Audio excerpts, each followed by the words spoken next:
And one of the things that, you know, you all go through a lot of different environments. You all visit a lot of different environments. In fact, Ernie, you mentioned one of your customers or prospects had 28 different CCM systems. And everybody is in different stages or hasn't started or whatever. My question is, if I was a user, how would you come in? How do you determine where to start in terms of determining where they're at, what they need, and all that type? You talked about, you do assessments and that type of thing. But those assessments are very different from site to site. How do you go about doing that? I'll start with, how about Ernie, since you're the president. So. Yeah, all right.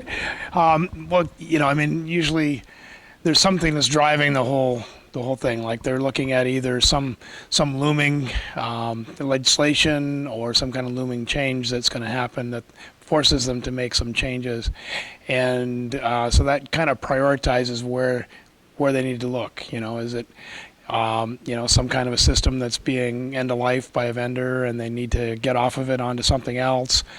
Have things just gotten so big they can't handle it anymore, so they need to try and streamline things. Usually you go in and look at the challenges that they have and really look at them all, and catalog them and then prioritize them. You can't just take one. If you take one little piece and only look at that, then you end up with just Band-Aids all over the place. You really needed to look at it all and assess all of the issues and then prioritize them. But we find. Sure. So I love this topic because when you're with a new prospect or with an existing customer, you just ask the question. If you think about all of your communications that you're responsible for that go to your customers, which one's giving you the most pain? Why? And what would change if we could solve that? And how is that different from all the other communications? So if you have that, that's a start of a discovery process, and that gets at where you should start first in terms of your priority. So I love asking that question and having that kind of conversation. Well, hold the mic. Sure. I'll try to minimize the. Oh, Scott, you haven't spoken yet. No. Okay. Well, Scott? Scott. And then we'll go. What you find, Skip, is a lot of times the assessment process is down the road from having a conversation about business issues and desired outcomes. As Ernie said, there usually is a pressing need. Okay, the pressing need could be the CEO of the corporation attended a conference and he said to his CIO, he goes, this AI stuff is really cool. We should be doing that. And that kicks off a process of discovery because it rolls downhill, and eventually somebody has to figure out, well, how does this apply to whatever? Or, maybe it's the marketing people are saying, look, we're losing customers because we don't have a loyalty program, or our loyalty program isn't working. Our web application sucks. Nobody's liking it. They aren't downloading it. We have to do something to keep customers. Right, that's a business issue, and the business issue will end up driving conversations about, okay, well, how do we deliver this? How do we communicate with our customers? That type of thing. So you have to have a business basis to have a discovery that would lead you to a solution that we could help them offer. I mean, part of the assessment is to determine how deep is the pain, how urgent is the pain, and do what we have in our kit and within our partner ecosystem, do we have anything that will help them alleviate the pain? So I don't see the customer-facing side of these things. I see the what falls out after. So they'll come to me and say, we got 180,000 content pieces. Can you do something with it? By the way, we can't compute using our platform right now. It's like, what? And okay, so let's think this through, and then what do you guys want to do with this? And that's how the innovation starts, right? And then we'll look at slowly making progress towards that, and then realize, by the way, what we've just done can be now used for other pieces as well, and can address other challenges as well. So that's how our conversation started with what you can do with the content.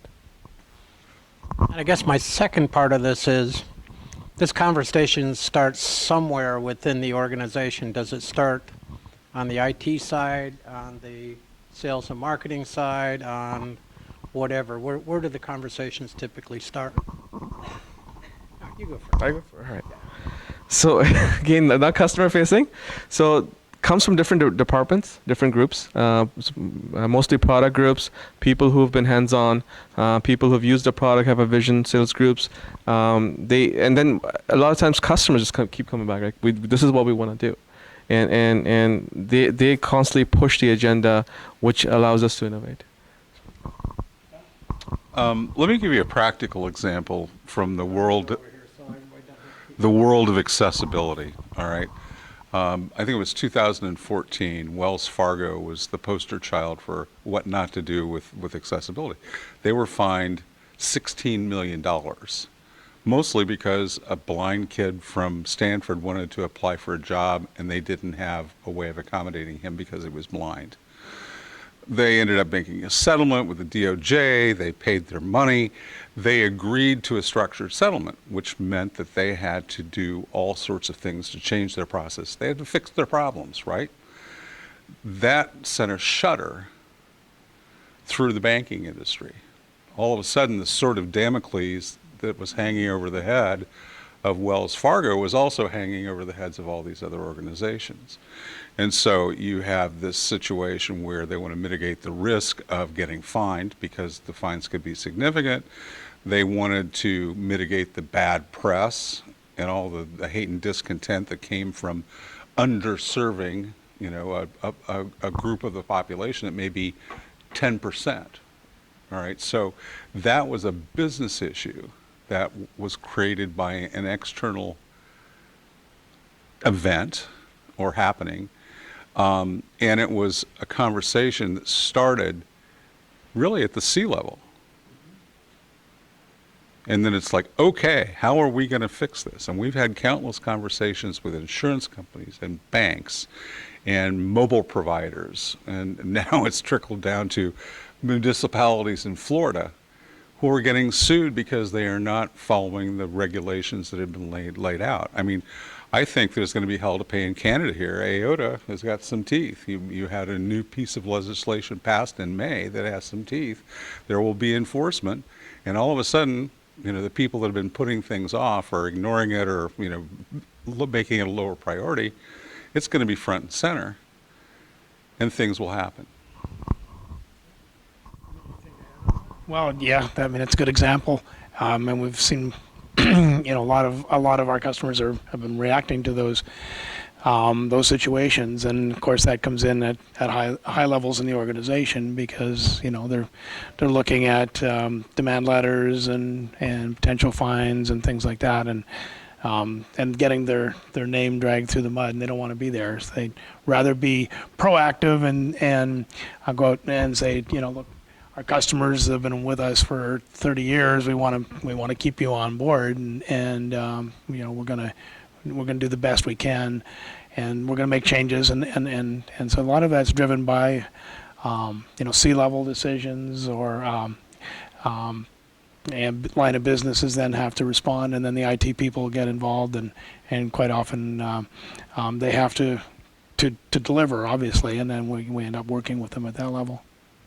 So IT responds to the pressure from their lines of business, and yeah, and Makes sense.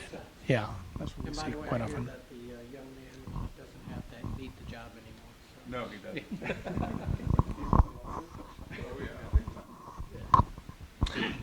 doesn't. Yeah, just to go back to the original question, I think you got to look for where's the budget, because there are departments that have a strategic role but actually don't have a budget to work with, and so they have to bring in another department. For example, I've come across a couple times where I'm talking with the customer experience folks, and they want to enable single point of change across omnichannel, but IT is where the budget is. So you got to talk with IT. Same thing with compliance. Compliance is enforcing and overseeing a minimum standard or a set of standards, but they're not going to buy the solution. You have to go to shared services or marketing. So I think it's really important to know where the budget is for the kind of solution that you have and for the kind of problem that they want to solve. And then you got to understand your stakeholders. You bring up a good point about silos within companies, which has always been kind of a huge problem. And I think it's gotten more complex over the year. How do you know, how is somebody that is looking at implementing change within their company, how do they deal with the silos? Executive sponsorship. If you can have the best change plan ever, and you can have a lot of stakeholders engaged, but it only takes one or two to stop the process from moving forward. And if you don't have the executive sponsor who's aligning this with some kind of long-term vision, then change across silos is probably more likely not to happen than to happen. Yeah, that is for sure. We see a lot of situations where companies are awfully frustrated by that. They look at the budget situation. Each line of business has their budget, but they want to make big changes and they can't get enough money to be able to make those big changes unless they get all of the lines of business to line up so they can get all their budget money. And they're going around for months just trying to get everybody in on side so they can get. And if something fails along the way, they stay as silos and don't get anywhere. So it's good when they can work together and look at a vision for the future and sell those lines of business on the future vision that so whether it's wherever the changes need to be made. I was going to say beyond budget, it also sometimes revolves around articulating a return on investment, okay? And the ROI can be a soft ROI, it can be a hard ROI, but whoever is approving, the project has got to juggle some things. So I've been involved in a couple of projects where you have a proposal, and it meets their standards for internal rate of return. It gives them a payback in under a year. Everything's looking good. It's a couple $1 million project, and the guy puts, the CFO puts the proposal on top of a pile and he goes, look, every one of these meets our standards, our criteria for being a good project that we ought to do because the return is so good. There are 12 of them there now.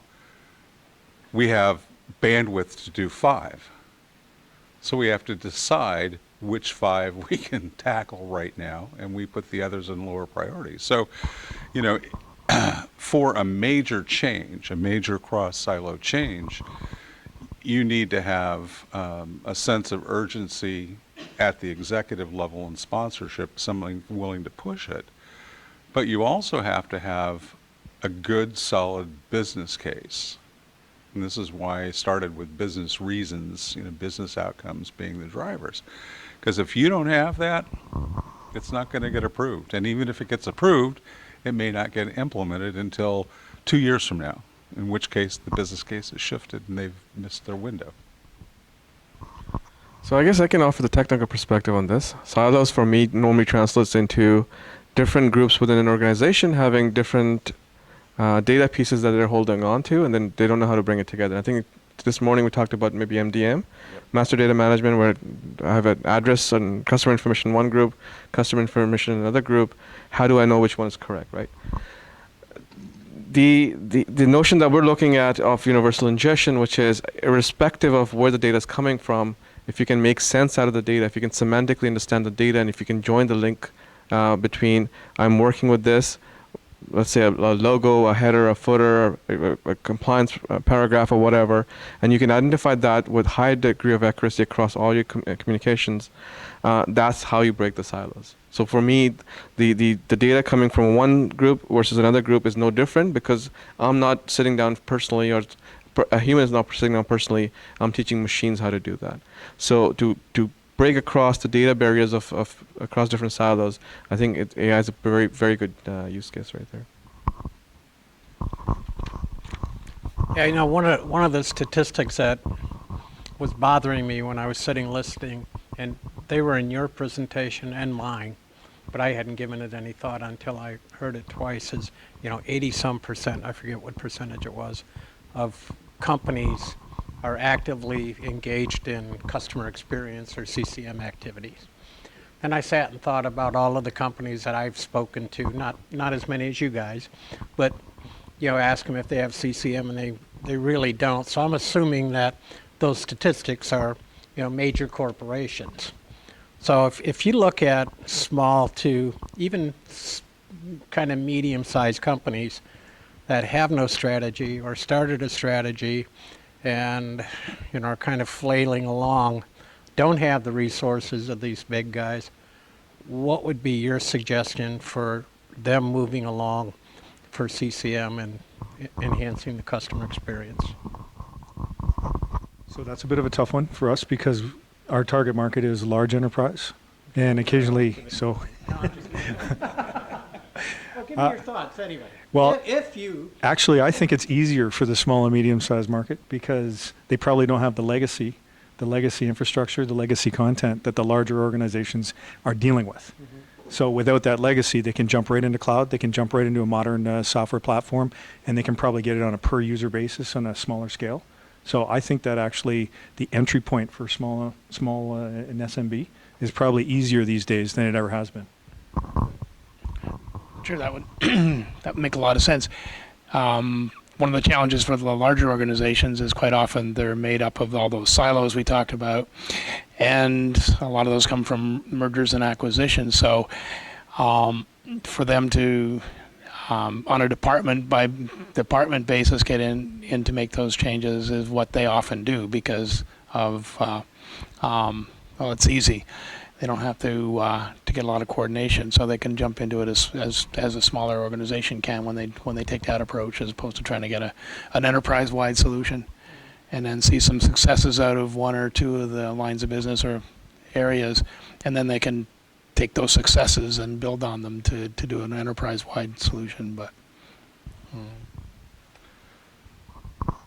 It's an interesting question, Skip, because when I think of small and medium-sized businesses, they have access a lot of times to some pretty sophisticated technology through the print service provider partners who are helping them do, customer communications.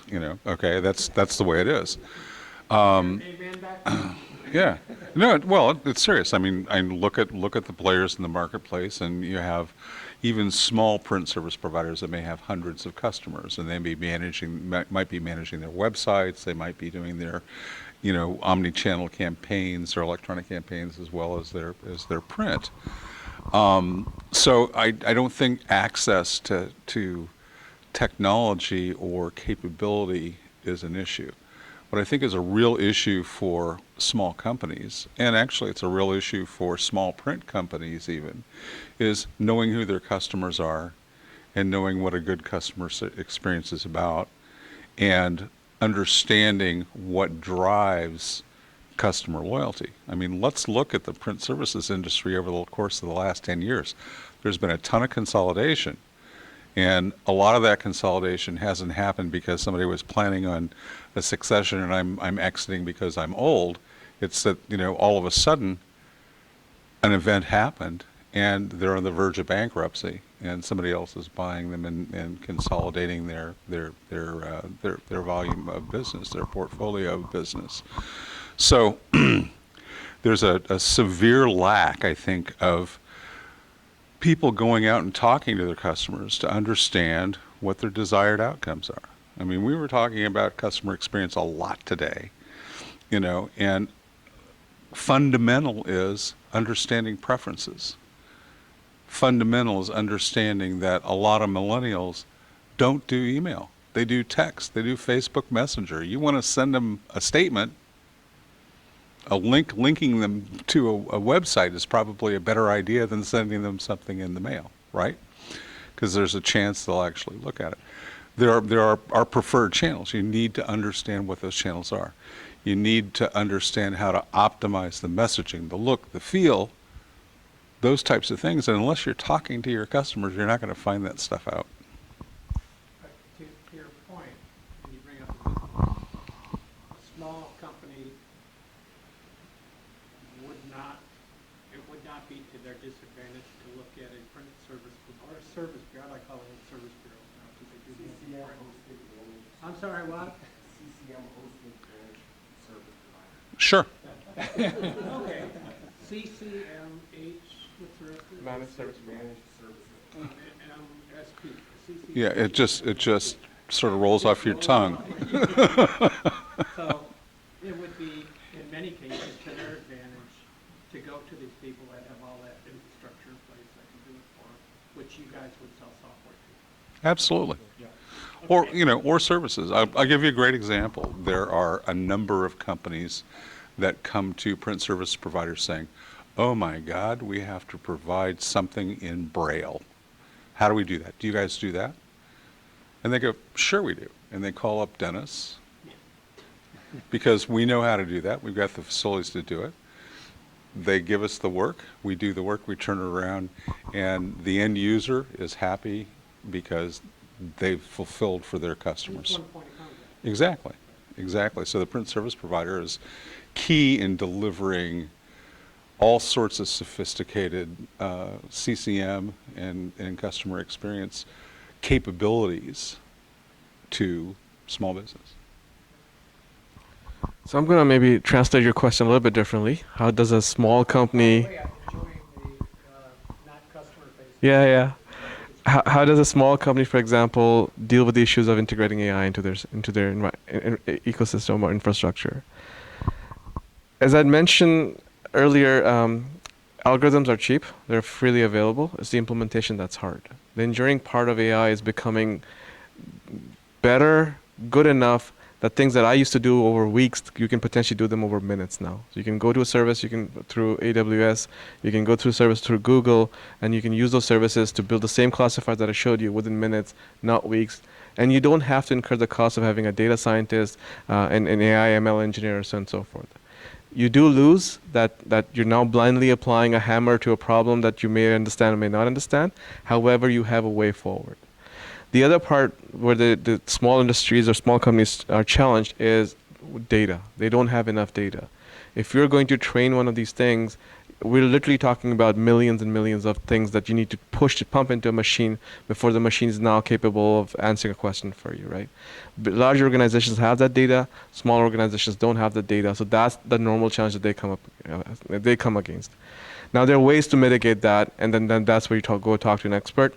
My recommendation would be, we've spent a lot of research, we spent a lot of hours just figuring things out that are useful, and if you can just borrow them or rent them, I think that's the cheapest thing for small organizations. Doing heavy duty research is is hard, yeah. Add a little bit to that is that the smaller organizations don't have the myriad of the different systems that are creating content and creating documents. And if you've ever seen Matt Swain's talk about his experiences with AT&T, you'll know what I mean. All these different letters and things that were sent to him over time that he tracked, and they came out of obviously different systems that weren't talking to each other. And dear valued customer, dear Mr. Swain, dear Matt, everyone was addressed differently. Really, it was great. And smaller organizations don't have those myriad of systems to worry about. They've got a much clearer cut way of going to the future. Plus, there are so many solutions that are available on cloud-based solutions now that they don't have to make huge investments. And of course, they can work with their local CCM.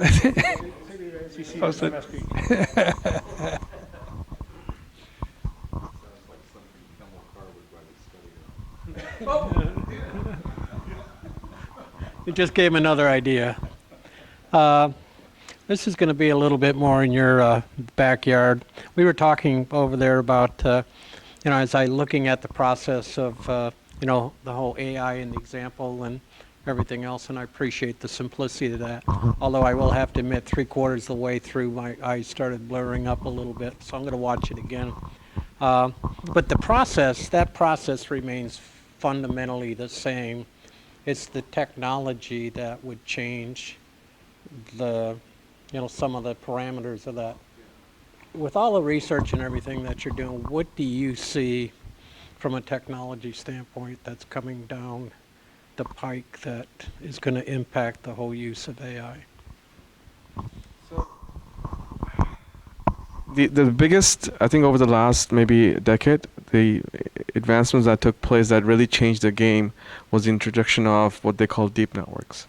The research happened in the 80s, and they just didn't have enough compute power to figure out how to actually implement these things. Now that they've implemented these things, they've driven cars with it, they have won Jeopardies with it, and they have done Go competitions and stuff, right? So deep network is a type of machine learning where you build compute-heavy infrastructure that can solve really, really cool things. Now, IBM's Watson, I believe, played Jeopardy and then answered a question around, I forget the exact question. The question was something like, what's a U.S. city that has an airport named after a World War I veteran, something like that. And then it came back with an answer saying, what is Toronto? So it fundamentally missed that Toronto is not a U.S. city, right? The semantics, it wasn't there. And this is where the linked data comes in from. So the advancements in those two, and this is, in my process day to day, the deep learning part helps me figure out what these pieces are. The semantics helps me understand how they link together. And I think that advancements in those two would be really, really magical coming up. Got any input? I mean, not specifically on that, but the whole AI thing as you see in some of the discussions. Well, one of the challenges is everyone talks about AI and everyone talks about machine learning. And, oh yeah, it really is. At this Dig In conference I was at in about a month ago, half the vendors were talking about AI-enabled solutions, or they were pure AI plays for insurance, And you think, well, a lot of this is statistical analysis. They're, making the actuary's job easier, things like that. No, they're actually, using AI to do decisioning. They're actually underwriting policies and things without, a human intervening. If you look at the realm of customer experience, being able to classify data that's coming in, real-time data scraped from websites and things like that, and link it together with data that's sitting in databases and doing some sort of analytics to recognize patterns, that's really, really powerful stuff.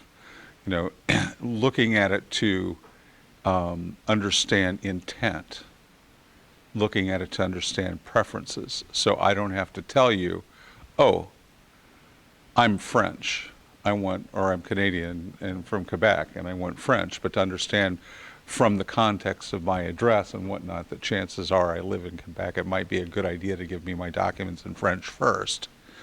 Little things like that will make life easier for consumers. That's going to have a huge impact.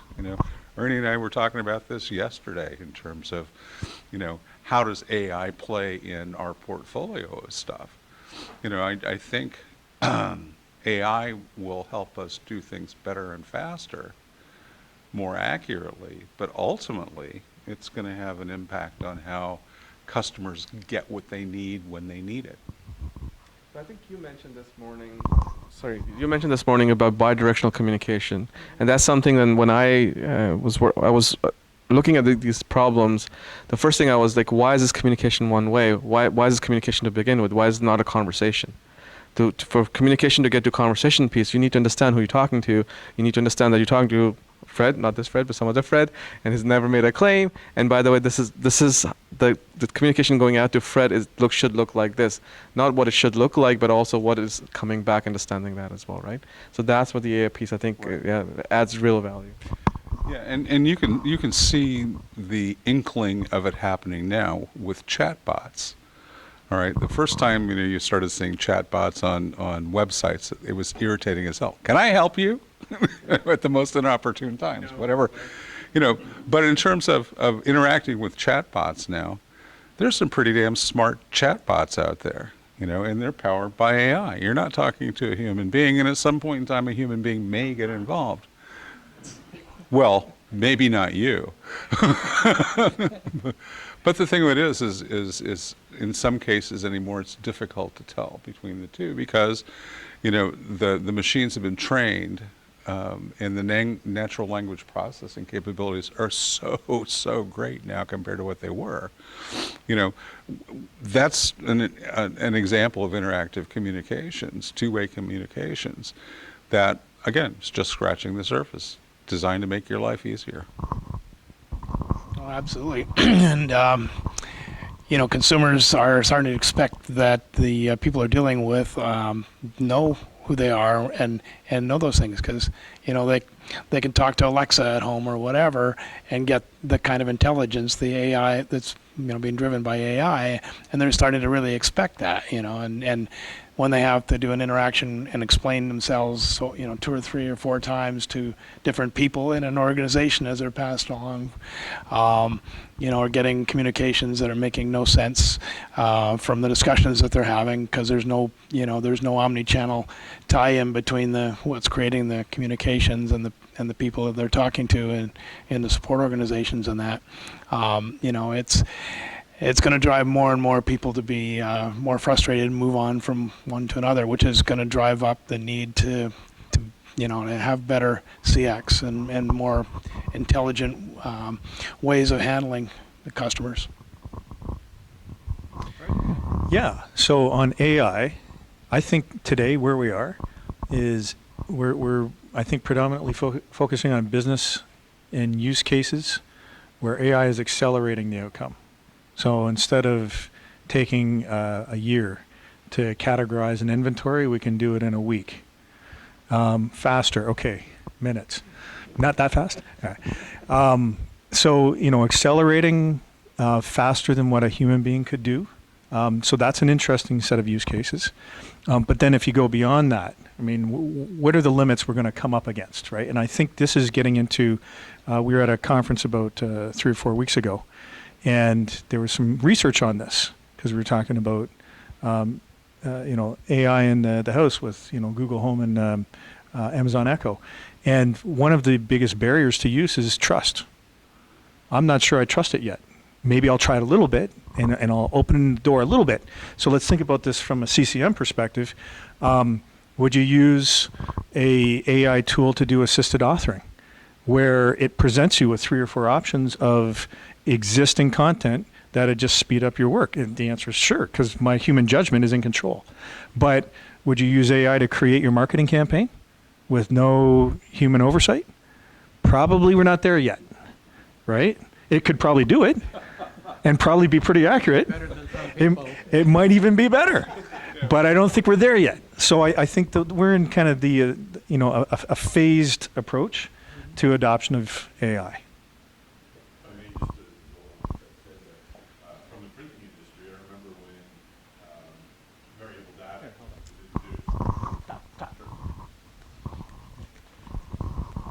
was introduced. Yeah, okay, so just to build on what Fred was saying there, from the print industry point of view, I remember years ago when variable data was introduced, it was magic. But the problem was the people who should have been using it saw it as magic. They didn't understand it. It took a while for people to actually adopt it and start using it. I think AI may face the same challenges. Not only the trust factor, but the understanding factor. People want to understand what they're using, and this is, it's some pretty deep stuff. So on the surface, people may get it, but they may want to get it a little more before they start using it. Hold on.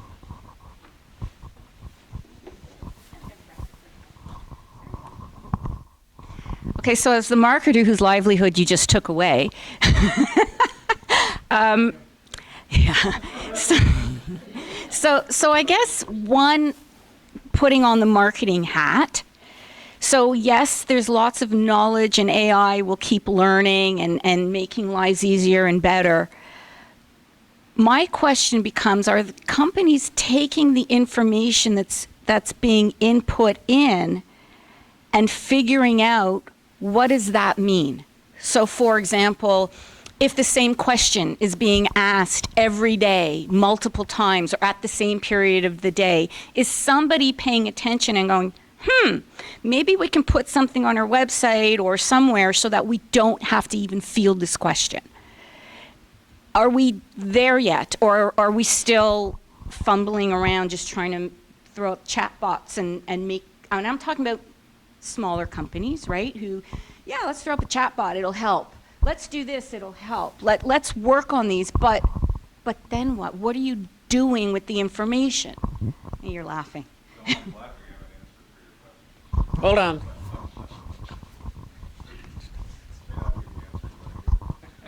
But it's an answer. Okay. When I was doing my presentation, I mentioned this thing called a CDP, a customer data platform. And a customer data platform is sort of this repository, if you will, that takes data from all different sources. Okay, so, existing repositories of documents, things from interactions on websites, input, from correspondence or little text messages that have come through, mobile apps and things like that. And what it does is it tries to connect all the dots. And you run algorithms against that to understand patterns, to get insights into not only the individual customer's requests and response and sentiments and intent, but they also aggregate and normalize it to gain insights about different groups of customers within what they're doing. And yes, it has a dramatic impact on what goes on our marketing side. One of the criticisms of CDPs at this point in time is that they are controlled almost exclusively and funded through marketing organization. It becomes part of the marketing stack, and it's focused on outbound and on cross-sell and not necessarily on customer experiences, which is what everyone really wants to improve. Yes, everyone wants to sell more stuff to their loyal customers or new prospects, but the reality is they aren't going to be customers or loyal customers or prospects very long if they have lousy customer experiences. So, CDPs are designed to do, Joanne, what you just were talking about. So that is the intent, and that's probably part of the architecture. Whether it's being implemented that way or not is a different story. So I think what you're describing, if I'm understanding correctly, machines do pattern recognition, and that's what they do, and like they're really, really good at it, much better than we are. Can they action on it independently? No, not yet, right? So if you have a website, for example, that's getting a whole lot of hits at a specific interval in time, you don't, as a human, you don't have to set up some sort of threshold up front. You can go back and look at your data and ask the machine to go back and look at this, find me all the anomalies that exist, and then you can create an action item based on that, right? So machines are really good at finding these patterns, but they can't do something with it till you tell them to do it. And I think that's where the human-machine interaction works really, really well. The analogy would be, do you know how to add numbers? Of course you do. But if I give you 1 million numbers to add, can you add them under 10 seconds? No, but then you have a tool to do that, right? It's exactly that. I was reading about a company yesterday that just shot up from nowhere because of what they were doing in the marketing. They were able to do thousands of A/B tests of different messaging and so on and so forth. So they were able to very quickly using AI techniques with A/B testing, be able to find out what messages rang with customers and so on. So they were able to be successful very fast by using those kind of techniques in their marketing. So very powerful. Okay, I'm running a little bit over. One last question, and this is a bit salesy, but I think it's a good question in the sense that, a lot of the people that are in this room are looking for vendors or deal with vendors. And in my opinion, one of the best resources of information is the vendor community because they do this all the time. Let me pose this question, and once again, don't feel awkward, it's okay. What should an enterprise user look for in a vendor? Wow. I got him tongue-tied here. No, not Fred. All of the ideas are swirling in my head right now. I think there's a 3 minutes to respond. there's a combination of things that I think are important, Skip, and it's a great question. First is an insatiable appetite for figuring out what is the business problem you're trying to solve. Like, focus right in on that. It's easy to spend so much time talking about our respective technologies, but not actually missing the the problem that we're trying to solve. So I think that's one. And then second, having the long-term vision to align it with where the company is going. And third is the ability to look at, okay, what's our first step? So think big, start small, scale, right? That's the way I personally think about it, is what's the business problem we got to solve and can we solve it? And the second, how do we align with the long-term business strategy of this organization? Do we have an alignment? And third, what's the natural first starting step? So that would be my advice. Yeah, those are all good things. You definitely want to look at the credibility of the organization. How well have they done for their customers? Do they have their net promoter score that shows how well they've done with other customers, and understanding your business so that they're not taking off in some wrong direction is key. That they understand what it is you do and the problems you have, the challenges you have, and they have a vision. The long-term vision, I agree, is something that is not always easy to get out of people, because then they don't want to share too far out in the future because of competitive situations. But they certainly need to know and be able to respond to what it is that your long-term vision is, or your long-term needs anyway, and be able to be in sync with that. Yeah, all those are good things. I think it's really important when you look at a vendor that you can choose a vendor who understands business problems and business issues from your perspective. Because really what you need is a trusted advisor. I hate to use that trite phrase, but a trusted advisor that can help you navigate the challenges that you're having in your business. It doesn't matter what the technology is. Can you help me see my way out to achieve what I need to achieve on behalf of my stakeholders, my shareholders, my management, my customers, right? Second thing you need is transparency. And by transparency, what I mean is you have to be able to rely on a vendor to tell you the truth. Can this be done within this budget and within this time frame? And if you can't, you need a vendor to say, sorry, you're smoking dope. It's going to cost you a lot more money here. It's going to take you a long, well, I understand. It's going to take you a lot more time, or it's going to take you a lot more money to accomplish what you need to do. So, you want a vendor that will advise you, understand your business problems, and be transparent with you relative to what the solutions could be and how they can be implemented. And also, you want a vendor that will say, sorry, I can't help you, but I know somebody who can. Or, yeah, I can help you, but we're going to need some friends to come along with us to make it happen. So I think pretty much good points have been covered already. Trust is definitely we are on the receiving end of this, right? Because the expectation is that our clients expect us to perform miracles on a regular basis, and if you can't perform, then so working with a vendor, understanding if they can solve the problem in partnership with you, and are they capable. I think those are couple of things that we look at when we get evaluated. Those are things, exactly the same things. Can you guys do this? Can you guys deliver this under this time frame, this price range, and whatever? And then a lot of time you'll go out and get a vendor because you don't have those expertise, so you're looking for somebody to coach you as well. So definitely. Well, let's thank our panel.